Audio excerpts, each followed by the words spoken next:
tout pour les projecteurs. Depuis ce lundi 27 mars, le prince Harry affole la presse britannique. Après 6 mois sans mettre le pied dans son pays natal, le cadet de Charles III a opté pour l'effet de surprise en se présentant à la Cour de justice royale de Londres.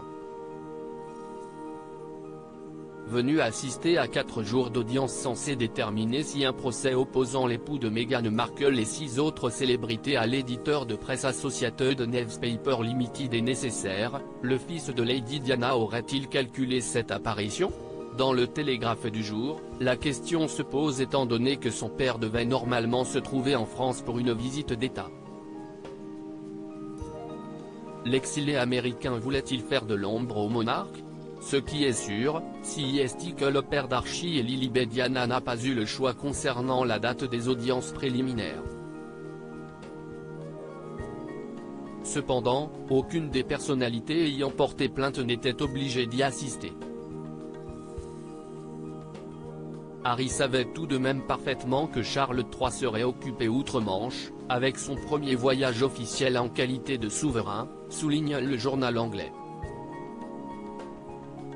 Mais à 2 jours de cette rencontre importante, Emmanuel Macron a préféré reporter, voyant les tensions concernant la très contestée réforme des retraites s'accroître en vue de son déjeuner au château de Versailles avec le roi.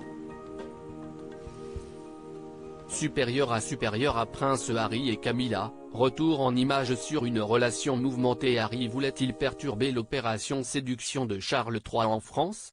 Le prince Harry avait-il conscience que son apparition surprise à Londres perturberait certainement l'opération séduction européenne de son père ? Rien n'est moins sûr.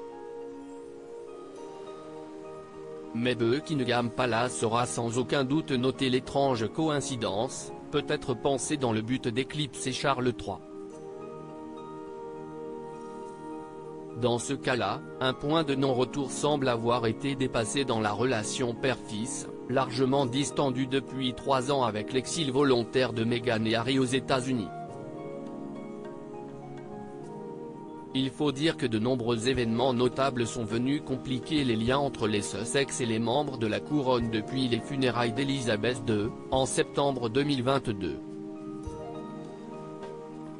Le duc et la duchesse ont dévoilé leur série documentaire Netflix et le prince a publié ses mémoires explosives dans lesquelles il révèle sans filtre les tensions qui règnent au sein de la firme. Dernièrement, la princesse Lilibet Diana a été baptisée en Californie, sans la présence pourtant bienvenue de Charles III, de la reine consort Camille ou de ses héritiers, le prince William et Kate Middleton. Ne resterait-il que des cendres de la relation autrefois étroite entre Harry et sa famille ? Le couronnement du monarque, le 6 mai prochain, sera peut-être l'occasion de les raviver. Crédit Photo, agence.